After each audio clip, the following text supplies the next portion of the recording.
네, 2019년도 12월에 그 중국에서 소식이 들려왔죠. 무슨 바이러스가 감염이 돼서 우한시가 뭐 이렇게 난리가 났다 이런 소식이 들었습니다. 그때는 코로나19라고도 하지 않고 무슨 뭐 집단 바이러스가 감염이 됐다 이렇게 했는데 우리는 그렇게 생각했죠. 야, 뭐 저 우한 사람들 어떡하나. 예? 그러면서 이제 하루빨리 최소한 피해를 받으면서 이제 좀 마무리되었으면 좋겠다 이렇게 생각을 했습니다. 당시만 해도 그 코로나가 이렇게까지 우리나라뿐만 아니라 온 세계의 팬데믹으로 번져갈 것이라고는 생각하지 못했습니다. 그때 당시에는 강 건너 불구경하듯이 보고 있었죠. 그런데 코로나19가 시작된 지 1년이 넘어가고 있는 지금 이 시점에 전 세계적으로 1억 1,600만 명의 확진자가 나왔고 거기다가 260만 명의 사망자가 기록이 되고 있습니다. 260만 명. 이로 인해서 우리의 모든 일상이 뒤틀어지게 됐습니다. 신앙생활도요, 매우 큰 변화를 가져왔습니다. 우리의 모든 일상이 코로나로 인해서 어려움을 겪고 무너졌습니다. 심리적으로도 많이 위축이 됐죠. 심각할 정도로 다운이 되어 있습니다. 그 중에서도 우리의 신앙생활 굉장히 큰 타격을 입고 있습니다. 성경 공부 못하고 있죠. 가정교회에 모이고 있지 못하죠. 이렇게 여러 가지로 힘들어졌고 어려워졌는데 어쩌면 우리의 믿음도 정체되고 있는 정도가 아니라 퇴보하고 있는 것으로 보입니다. 우리의 믿음까지도. 거기다가 뭐 온라인 예배, 현장 예배 이러면서 새로운 언어들이 마구마구 생겨나고 있습니다. 자, 여기서 우리는 스스로에게 한번 질문을 해보아야 합니다. 그렇다면 이제 어떻게 해야 할 것인가? 그냥 이렇게 믿음이 식어가는 대로, 쇠퇴해가는 대로 우리는 내버려 둬야 하는가? 이제 어떻게 할 것인가? 코로나19는 돌이킬 수 없고 이 전염병은 뭐 인간의 힘으로 막을 수 없는데 그렇다면 우리는 어떻게 믿음을 지키고 신앙생활을 해나가야 할 것인가? 이제 우리의 믿음 생활은 어떻게 되는 건가? 여러분, 그런데 우리의 신앙생활에 이 온라인 예배, 뭐 현장 예배 이런 신조어가 생겨났다는 말은요, 이 단어가 생겨났다는 것은 굉장히 큰 의미가 있다고 생각합니다. 새로운 언어가 생겨났다는 말은 새로운 개념이 생겨나기 시작했다는 말이고, 이런 새로운 개념이 시작됐다는 말은 시대가 변하고 있다는 얘기예요. 말이 달라졌다는 것은 세상이 변하고 있다, 시대가 달라지고 있다라는 겁니다. 그러니까 달라진 시대에서는 다른 언어가 필요한 것처럼 이렇게 말이 달라지고 있다는 것은 우리의 의식, 우리의 생각이 변하고 있다는 것입니다. 그런 의미에서 코로나19로 인해서 우리의 신앙생활이 매우 큰 타격을 입었다. 코로나19 때문에 타격을 입었다. 이런 표현보다는 신앙생활에 변화가 필요할 때가 되었다. 우리의 신앙에도 변화가 필요할 때가 되었다라고 받아들여야 할 것 같습니다. 코로나19 때문에 우리의 믿음이 와해되었다는, 코로나19 때문에 믿음 떨어졌어. 코로나19 때문에. 이렇게 그 책임을 코로나19로 돌리기보다 코로나19로 인해서 우리의 믿음, 우리에게 필요한 신앙생활의 변화는 뭘까? 코로나19로 인해서 우리는 어떤 신앙의 자세가 달라져야 될까? 우리는 어떻게 새로운 신앙의 생각을 가지고 우리의 믿음을 지켜나갈 것인가? 이런 고민이 필요하다는 거예요. 언제까지 코로나19 때문에 믿음도 다 떨어지고 이렇게 됐고 이렇게 됐다고 이렇게만 하고 있을 수만은 없지 않습니까?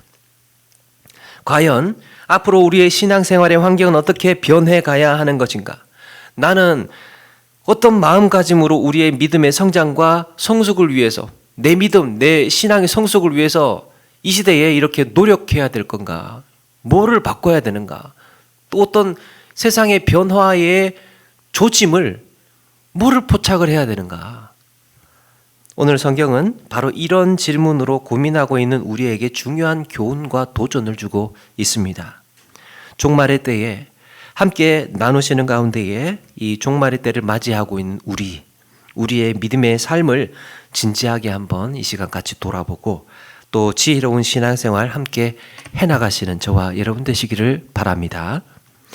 예수님께서 성전을 나오시는 직후에 제자들이 성전의 건물들을 바라보면서 성전의 시설 건물들을 바라보면서 응시하고 있었죠.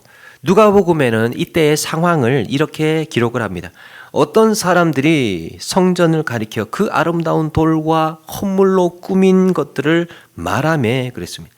아마도 예수님의 일행이 성전을 나오고 있을 때 어떤 사람들이 이 335 모여서 성전을 가리키면서 야 저거 보라고, 야 저렇게 아름다운 벽돌로 또 저렇게 아름다운 시설들로 웅장하지 않냐, 야 저거 진짜 기가 막혀, 성전 정말 멋있어, 막 이런 이야기들을 하고 있었던 모양이에요. 서로 그렇게 얘기를 나누면서 탐복을 하고 있었습니다. 유대인들에게 성전은 굉장히 특별한 의미가 있죠. 하나님과의 관계에 성전은요, 굉장히 제일 중요한 신앙의 접촉점이었습니다. 그들에게 성전 없는 신앙생활은 생각할 수도 없고, 그래서 절기 때마다 또 이 시시때때로 성전에 모이고 세계 각지에 흩어진 사람들이 성전을 향해서 기도했습니다. 그런 성전이 웅장하게 지어져 가고 있으니까 유대인들이 얼마나 뿌듯했겠습니까? 가까이만 지나가도 이제 발길을 멈추고 저기가 우리 지금 짓고 있는 성전이야. 저희가 짓고 있는 성전이야. 서울의 어떤 그 큰 유명한 건물이 이제 지어지고 있으면 가끔씩 저 같은 촌사람들은 그 곁을 지나다니면서 그냥 지나치지 않고 한참 이렇게 저게 남산타워구나 이런 생각을 하지 않겠습니까? 서울 사시는 분들이 많아서 공감을 못 하시는 거. 예, 서울에 그런 이 상징적인 건물이 지어지면 그곳을 지나면서 335 이렇게 바라보면서 그런 생각들을 하게 되는데요. 그런 성전이 웅장하게 지어져 가고 있었던 거죠. 이런 마음은 제자들도 동일했습니다. 그래서 사람들이 성전을 구경하면서 이야기를 나누는 분위기에 이 제자들도 함께 어우러져서 설레고 들뜬 마음으로 성전을 가리키고 있었던 거에 좀 보라고 이렇게 보고 있었습니다. 그런데요, 예수님께서 이렇게 들뜬 고무되어 있는 제자들의 모습에 찬물을 끼얹는 말씀을 하시죠. 2절에 뭐라고 합니까? 내가 진실로 너희에게 이르노니 돌 하나도 돌 위에 남지 않고 다 무너뜨려지리라. 네, 장담하는데 이 성전 돌 위에 돌 하나도 남지 않고 무너질 거야. 다 무너질 거야. 아니 지금도 다 완공되어지지 않은 짓고 있는 상황에서 예수님께서 저거 무너질 거야. 야, 이렇게 말씀을 하시니까 이 제자들이 얼마나 당황스러웠겠습니까? 성전이 무너졌다, 성전이 무너진다 하는 데에는요, 두 가지 정도의 의미가 있습니다. 하나는 하나님의 선민 이스라엘이 하나님의 뜻대로 살지 않았다는 증거. 하나님의 아들 예수 그리스도를 죽인 죄악 때문에. 그리고 또 하나는 성전에서 이루어지는 구약 제사가 더 이상 필요 없다는 것을 의미했습니다. 이제 성전이 필요 없어졌으니까 성전 파괴가 그런 의미가 있었던 거죠. 예수님의 십자가의 죽으심으로 단번에 영원한 속죄 제사를 드렸기 때문에 이제 더 이상 구약 시대에 속죄 제사를 드릴 필요가 없게 되었습니다. 그런데 또 하나의 의미를 부여하고 싶은 것은 이제 지금까지의 시대가, 그때까지의 시대가 성전을 바라보고 성전을 의지하면서 살았던 시대였다라고 한다면, 유대인들에게 성전은 그들의 늘 시선을 지나다니면서 늘 바라보고 이 응시하고 싶은 이런 상징적인 건물이었죠. 성전에 의지해서 기도하고 그들의 신앙의 어떤 마음의 중심, 나에게는 성전이 있어, 우리에게는 성전이 있어. 그래서 멀리 떠나 있는 타향에서도 성전을 향하여서 기도하는, 예루살렘을 향하여서 기도하였다라는 말은 성전을 향해서 기도했다라는 말이에요. 이렇게 그들의 신앙의 중심 성전을 바라보고 있었는데요. 이제는 예수 그리스도를 바라보는 시대로의 전환을 의미했습니다. 성전을 바라보던 시대에서 예수 그리스도를 바라보는 시대로의 전환. 이제는 성전의 거룩함, 성전의 영광, 성전의 제물을 드리는 시대가 아니라 내 안에 살아계신 예수 그리스도의 그 거룩함, 그걸 바라보고 또 성전을 통하여서 이 성전을 통한 영광이 아니라 내 삶을 통해서 하나님께 영광을 돌려야 되는, 성전의 예물을 드리는 시대가 아니라 내 몸을 산 제물로 드리는 시대로 바뀌게 되었습니다. 그런데 제자들은 이 놀라운 시대의 변화를 이해하지 못했던 거예요. 여러분, 성전이 무너지는 것은 유대인들에게 하늘이 무너지는 것과 같은 의미예요. 그런데 그 무너지는 일대의 큰 사건을 통해서 주는 의미가 뭐냐? 변화되는 의미가 뭐냐? 성전 바라보지 말고 예수 그리스도를 바라보라. 역사적인 메시지가 있었던 거예요.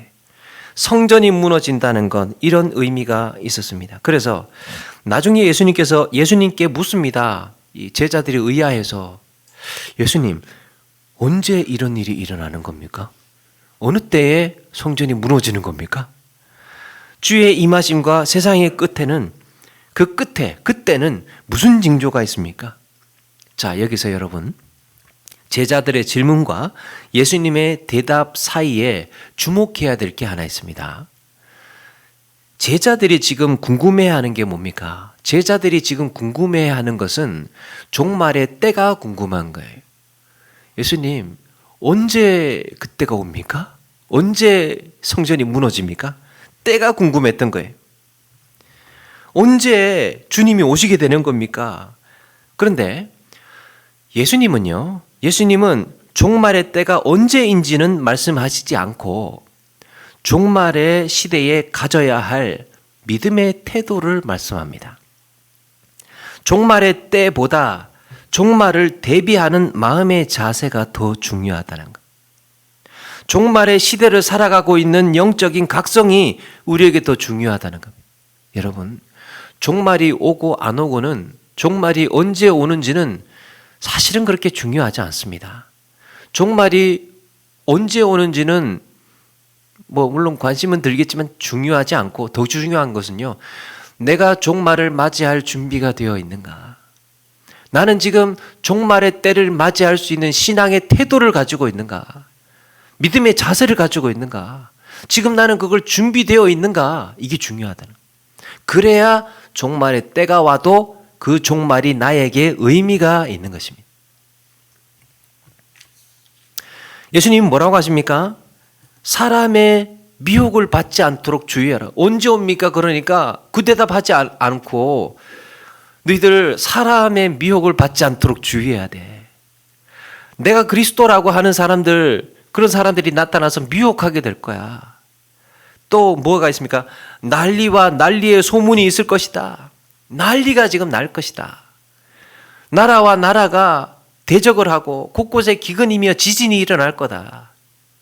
여기서 누가복음 21장 11절에요. 하나가 더 추가가 됩니다. 곳곳에 큰 지진과 기근과 전염병이 있겠고 그랬습니다. 전염병이 있겠고. 자, 이런 전쟁과 난리의 소식, 그리고 지진과 기근과 전염병 소식 앞에 어떻게 하라는 겁니까? 너희는 삼가 두려워하지 말라. 종말이 언제 옵니까? 그러니까 너희들 두려워하지 마. 두려워하지 마. 이런 일은 있어야 하되 아직 끝이 아니니라. 있는데 아직 끝이 아니라는 말은 그거 다 겪고 지나가야 된다는 얘기예요. 그거 다 밟고 겪고 지나가야 된다는 겁니다.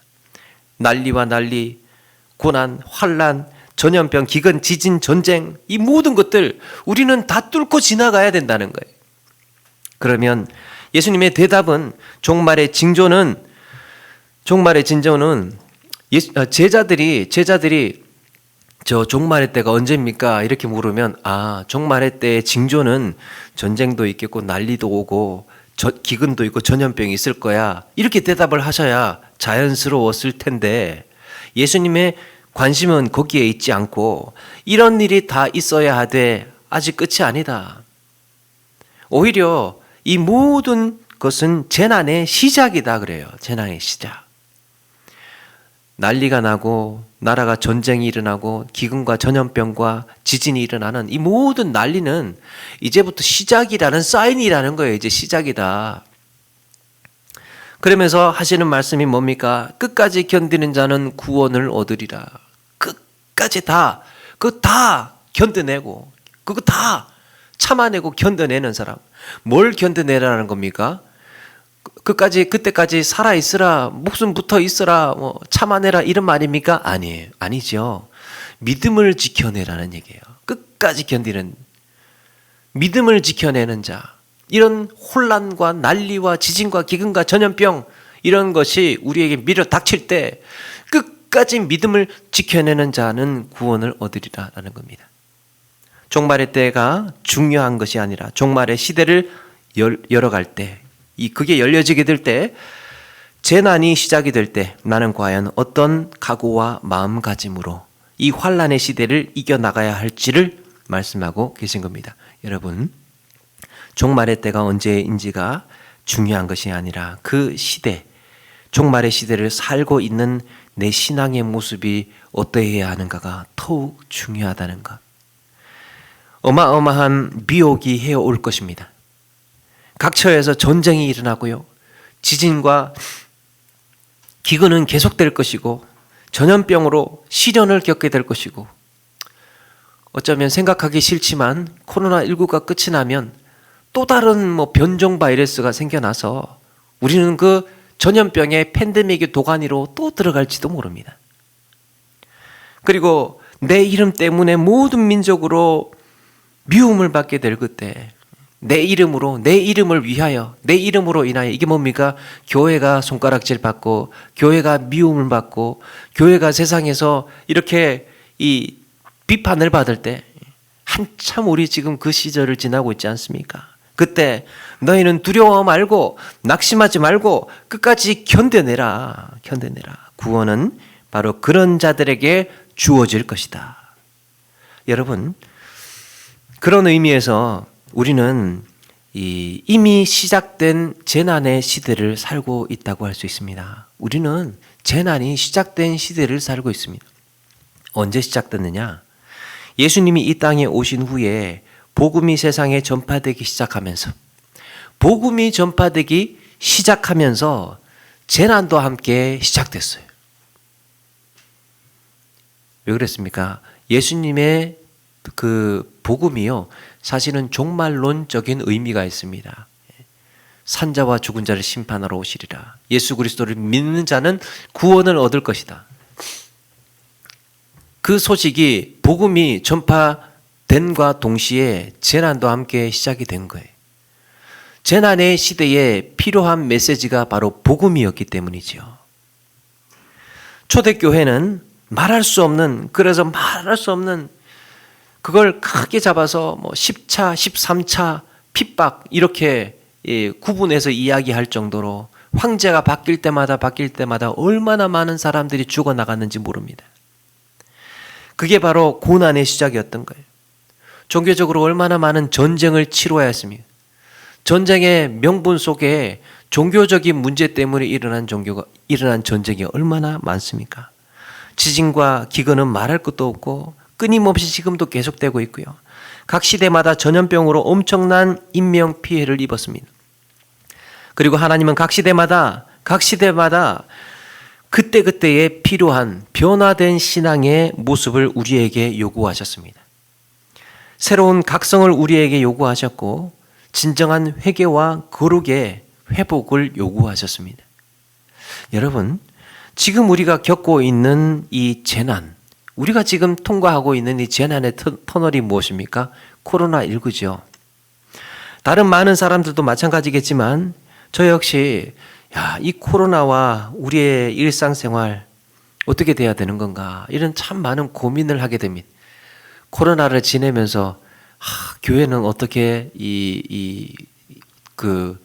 해야 되는가? 여러 가지 생각을 고민을 하게 됩니다. 특별히 우리의 신앙생활에 대한 고민을 많이 하게 되는데요. 그런데 오늘 말씀 묵상을 하면서 새삼 한 가지 분명해진 게 있었죠. 코로나19가 언제 끝날 건가? 이놈의 지긋지긋한 코로나가 언제 끝날 것인가? 이게 중요한 게 아니라는 거예요. 코로나가 언제 끝날 것인가가 고민할 게 아니고 이 코로나 시대에 우리는 어떤 믿음의 태도를 가져야 할 것인가? 전염병이라는 재난의 터널을 지나면서 과연 우리는 어떤 마음가짐으로 우리의 경건을, 우리의 믿음을 지켜나갈 건가? 이게 중요하다는 거예요. 우리의 관심이 거기에 쏠려 있어야 한다는 겁니다.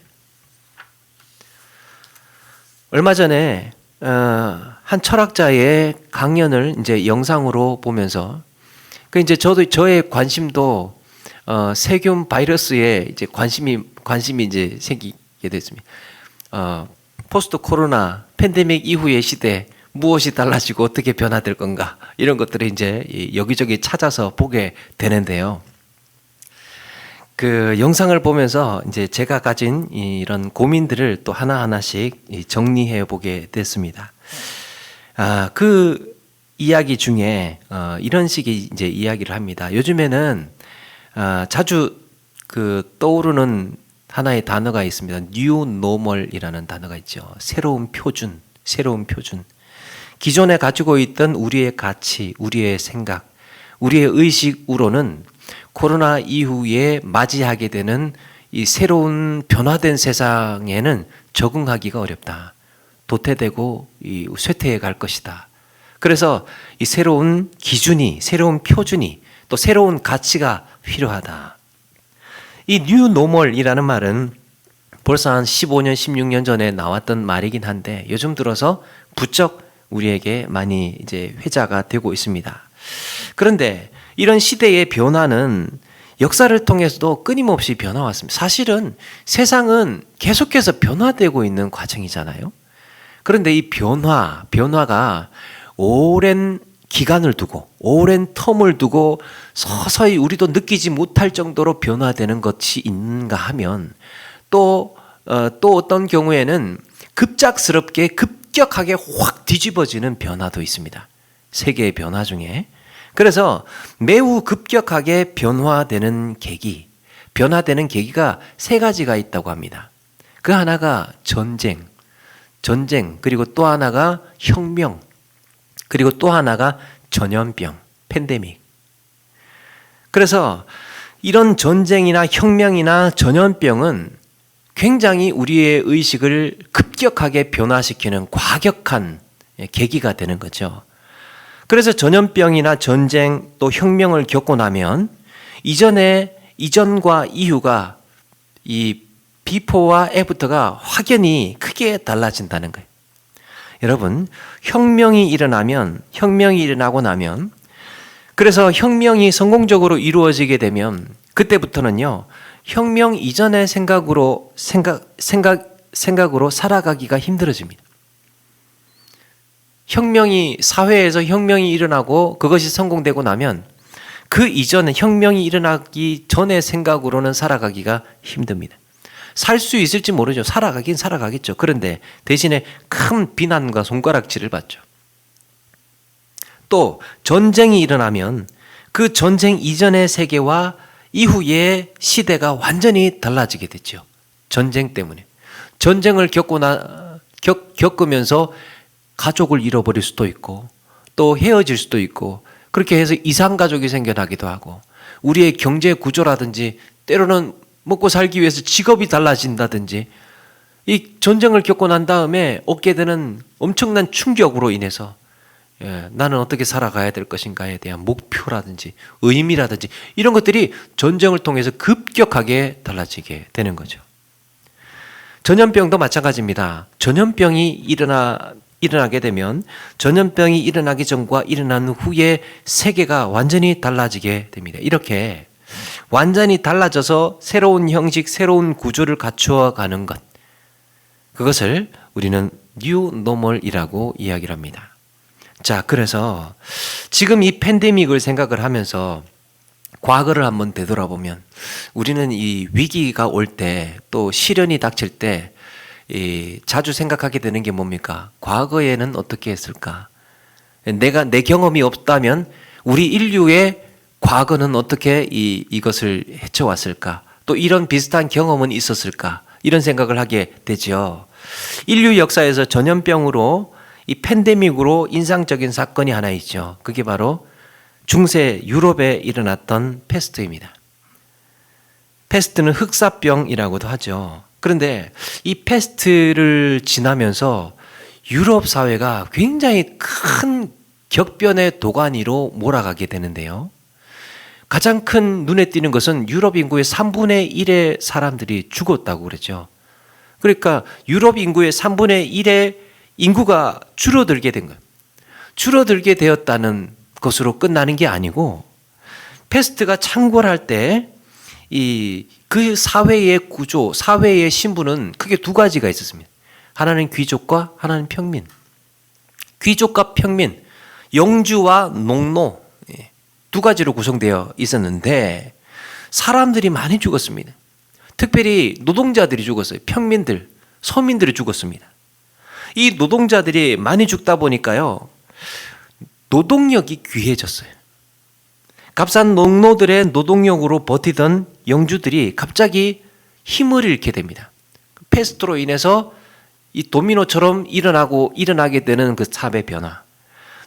영주들이, 귀족들이 서서히 힘을 잃어가기 시작을 합니다. 그 대신에 어떤 현상이 벌어지느냐? 서민들의 노동력의 몸값이 높아지게 되는 거예요. 그러면서 영주와 농노들의 계급 구조가 흔들리기 시작을 합니다. 평민들의 가치가 올라가니까 계급이 이 약간 긴장 관계에 있더니만 흔들리기 시작을 하는 거예요. 결국에는 새로운 시대가 열리게 됩니다. 귀족과 평민의 벽이 허물어지면서 새로운 시대가 열리게 됩니다. 그런데 이런 새로운 시대가 열리기 이전에 그 세계를 지탱하고 있던 세계관이 있었어요. 중세의 세계관. 그게 뭐냐 하면 믿음의 세계였습니다. 중세 유럽은요, 다 기독교 국가였죠. 다 믿는 사람들 뿐이었어요. 그래서 중세를 가리켜서 믿음의 시대라고 합니다. 그 신에 대한 믿음, 그 믿음이 그 시대를 지배를 했습니다. 그런데 유럽이 패스트를 거치면서 그 믿음의 시대에 굉장히 큰 변화를 가지고 오게 된다는 거죠. 그 당시에 흑사병이 돌았을 때 가톨릭 교회가 뭐를 했느냐 하면 이 패스트를 퇴치하기 위해서 기도를 했습니다. 그리고 성지순례단을 꾸려서 성지순례를 떠났다고 하는 거죠. 흑사병을 대치하는 방법.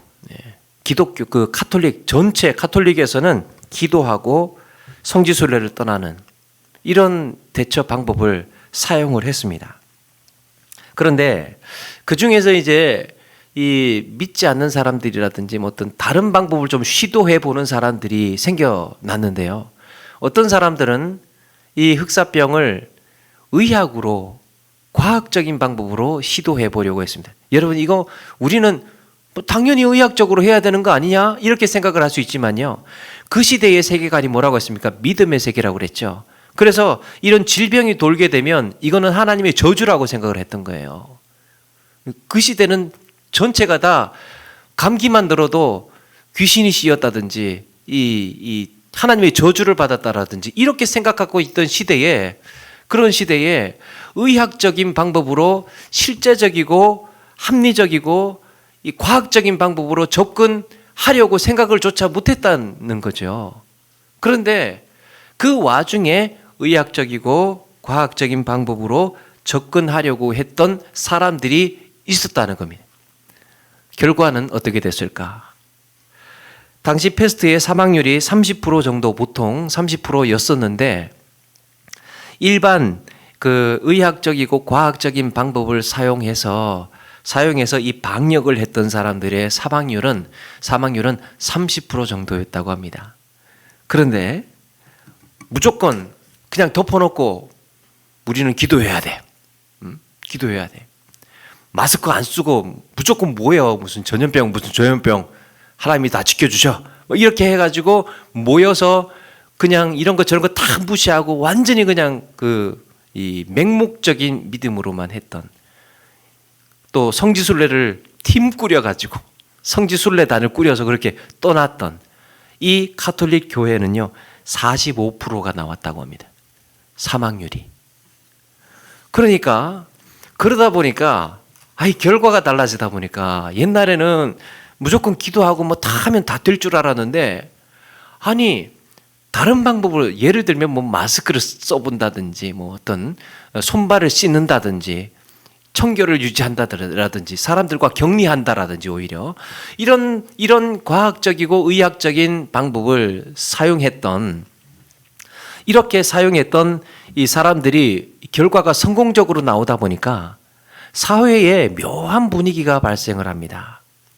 바로 과학적이고 의학적인 방식으로 접근했을 때에 훨씬 효과적이다라는 결과를 얻고 나니까 이제 세계관이 조금씩 바뀌기 시작을 한다는 거예요. 그 이전까지는 대다수의 이제 뭐가 바뀌기 시작했느냐 하면 이제 돈의 흐름이 달라지게 되었습니다. 그 이전에는 가톨릭 교회에 지원을 하고 거기에 이제 교회를 세우는 데에 또 성직자들에게 이렇게 그쪽으로 부가 주로 이동을 했는데 이제는 서서히 과학자나 예술가들을 지원하기 시작을 하는 사회 분위기가 달라지게 되었습니다. 그러면서 부는 과학이나 예술 분야로 서서히 옮겨가면서 그 흐름이 계속되고 하다가 나중에는 르네상스가 시작이 되었던 거예요. 어떻게 보면 이 흑사병, 패스트는 르네상스를 여는 데에 매우 그 시간을 단축시킨 효과를 가져왔다는 거죠. 이런 변화의 과정을 끌었던 사람들이 있는데 그 사람들이 유명한 메디치 가문이라고 합니다. 이들은 예술과 학문을 전폭적으로 지원하면서 새로운 시대를 열었습니다. 그게 바로 르네상스였죠. 자, 이렇게 패스트를 계기로 해서 유럽의 중세 패스트를 계기로 해서 인간은 중세에 막을 내리고 근대라는 새로운 시대를 열었다고 합니다. 결국에 패스트가 진리의 시대에서 이성의 시대로, 맹목적인 믿음의 시대에서 생각하는 사람의 시대로, 근대는 생각하는 사람의 시대. 나는 생각한다. 나는 존재한다. 라고 했던 그 대표적인 명제처럼 근세가 이렇게 인간의 이성 또 생각의 시대로 변화되는 이런 계기가 되었던 거예요. 그래서 그 첫 번째의 촉발점, 그 시작점이 흑사병이라는 이야기로 이 철학자가 이야기를 했습니다. 그러면서 코로나19라는 이 팬데믹은 앞으로 우리가 건설적이고 더 생산적이고 미래적인 길로 나아가느냐, 지금 우리가 당면한 이 팬데믹은 이제 우리가 도약을 하느냐 아니면 쇠퇴하게 되느냐 중요한 기로에 놓여 있다라는 이야기를 합니다. 코로나 이후에 뭐 세상이 어떻게 달라질지는 잘 모르겠지만 분명한 게 한 가지 있답니다. 분명한 것은 코로나 상황을 극복하는 데에 사용되었던 기술들이 미래적일 것이라는 얘기를 합니다.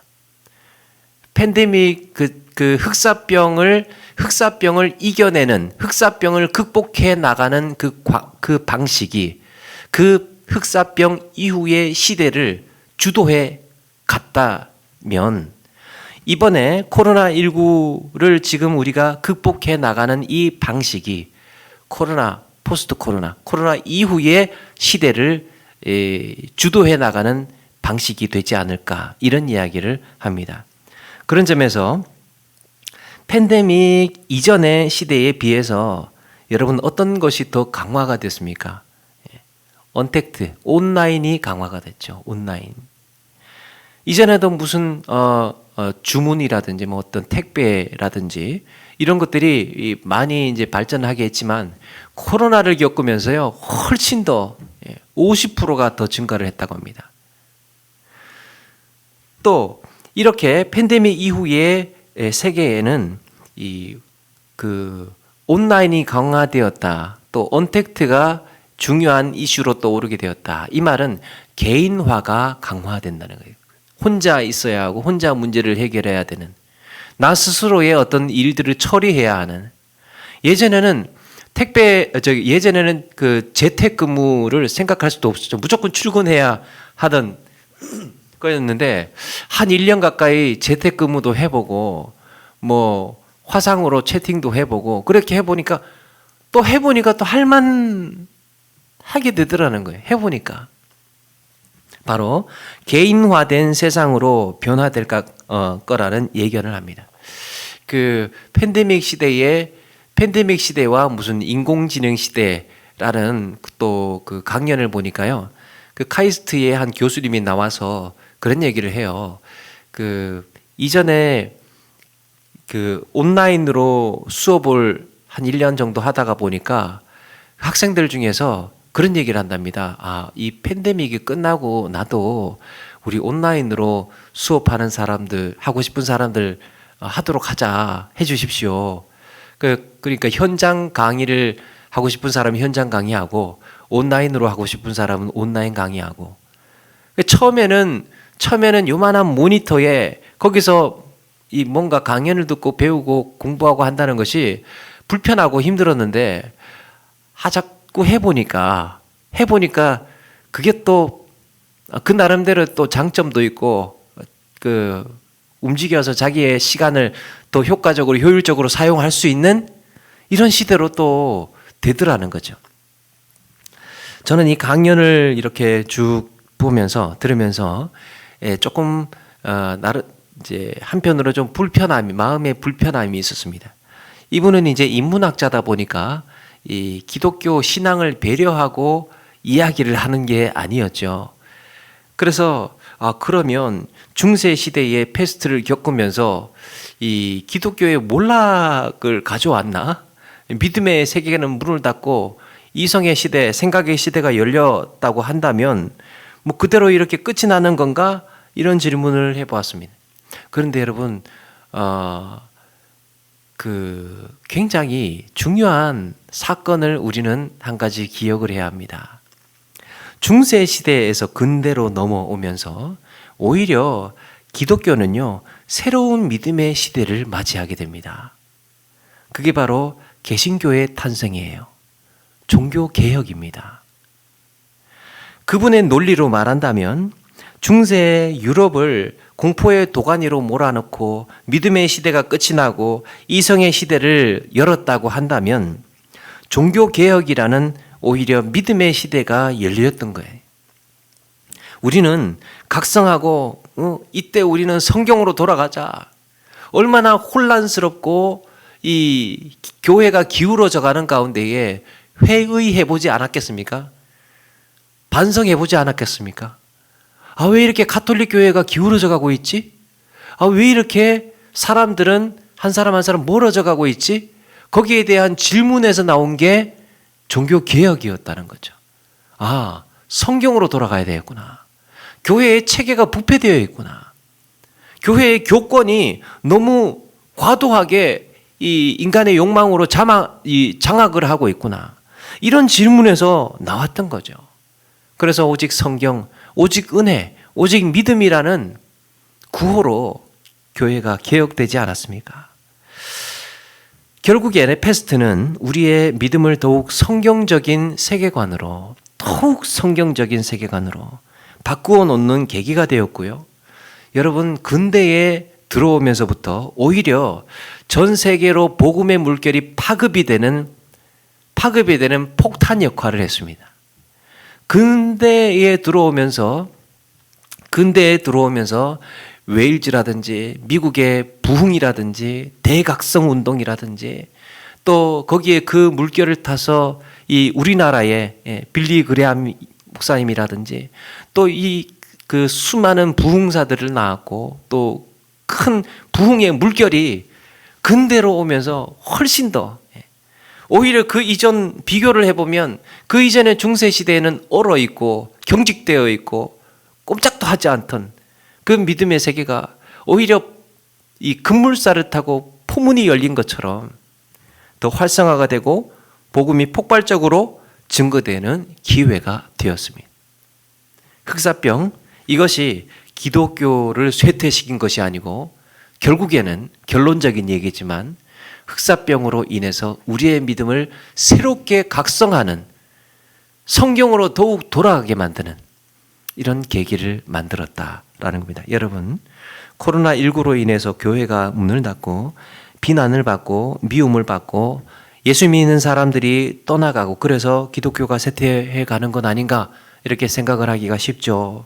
그런데 역사를 뒤돌아보니까 코로나19를 통해서 하나님은 우리에게 새로운 각성과 회개, 새로운 믿음을 요구하고 있다는 것을 알게 됩니다.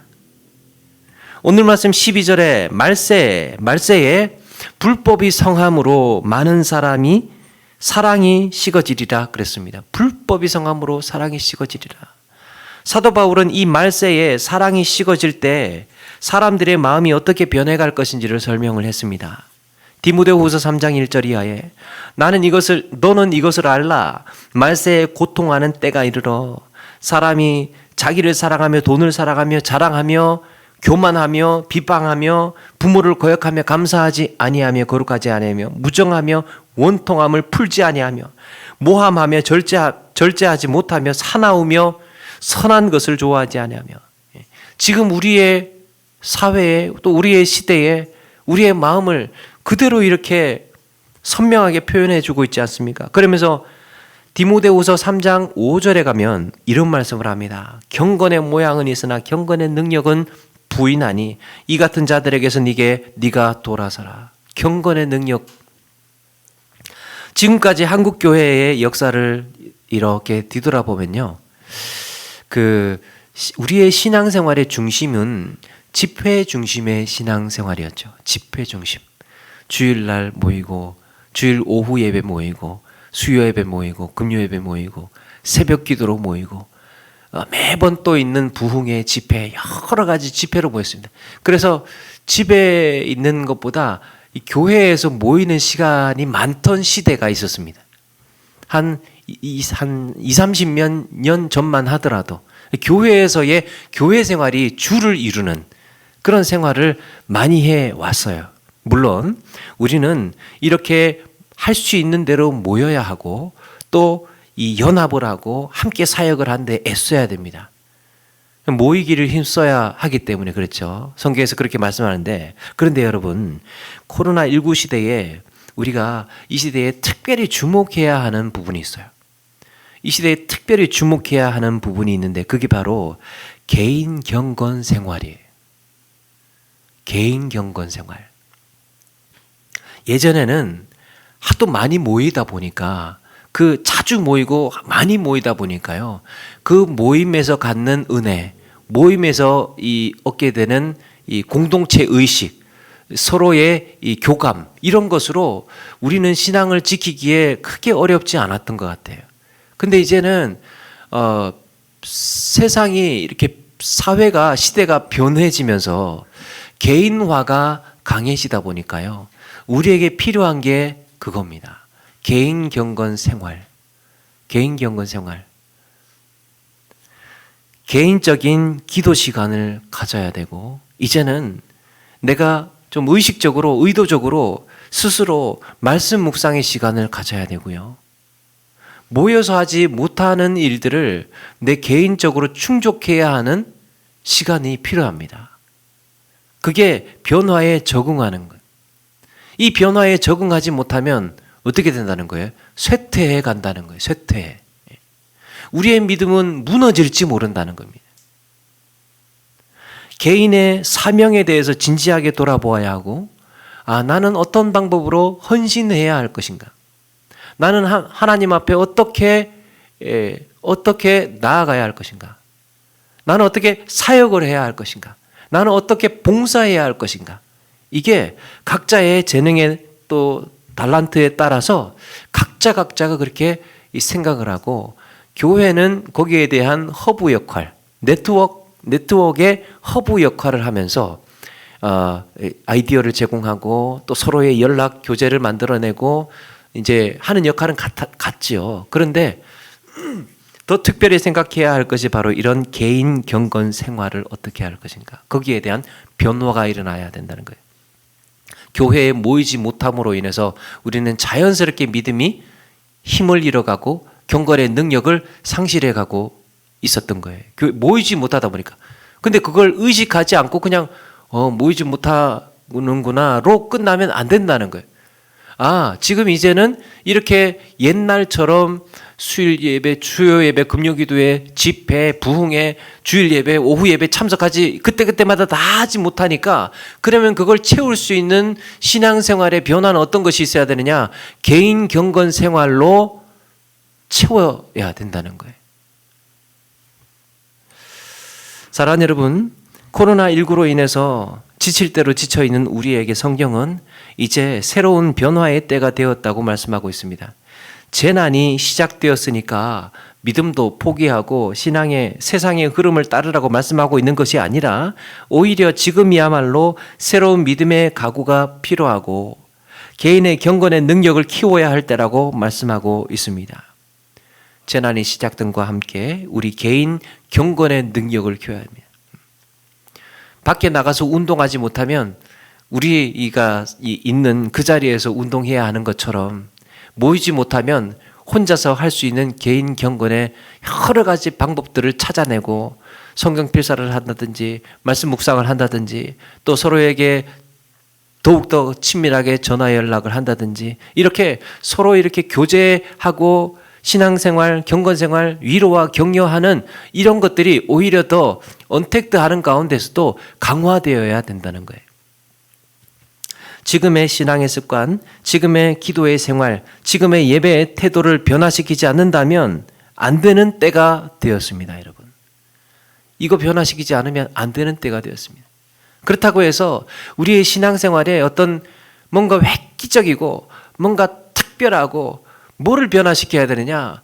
특별하게 획기적으로 변화시키는 게 아니고, 우리의 일상이, 신앙생활의 일상이 우리의 믿음이 어려움 겪지 않도록 변화되는 거예요.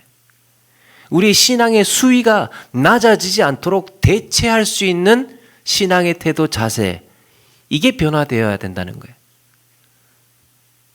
여러분, 우리 시대에 우리가 맞이하고 있는 이 재난을 통해서 이렇게 우리의 믿음을 새롭게 각성하고 우리의 믿음을 진지하게 점검하고 더욱 탁월한 경건의 능력을 준비하라는 주님의 엄중한 교훈을 그 교훈으로 받으시고 더욱 힘써서 새로운 믿음, 새로운 은혜, 새로운 말씀에 대한 사모하는 마음으로 나아가시는 우리 모두가 되기를 바랍니다.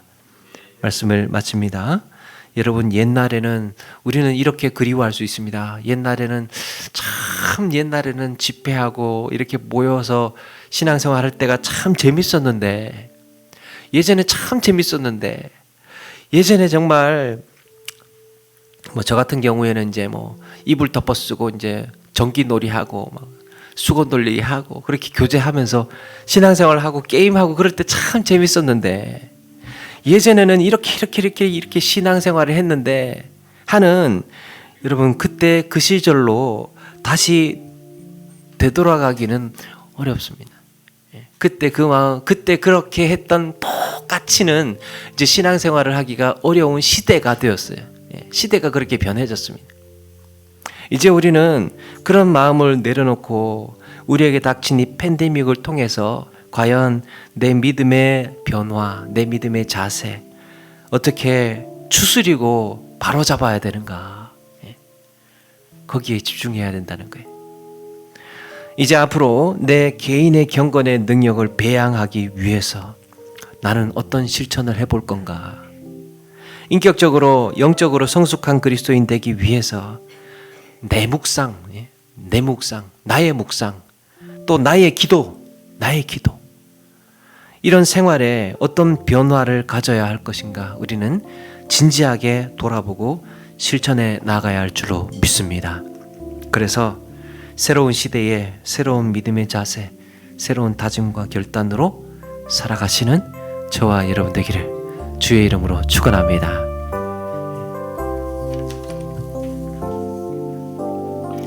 흥무한 시절 지날 때 이쁜 한숨 내쉴 때 그런 풍경 보시며 단식하는 분 있네. 그와 같이 너희를 버려두지 않으리. 내가 너희와 영원히 함께하리라. 억눌린 자 우리 계속 찬양하면서 준비한 예물 드리겠습니다.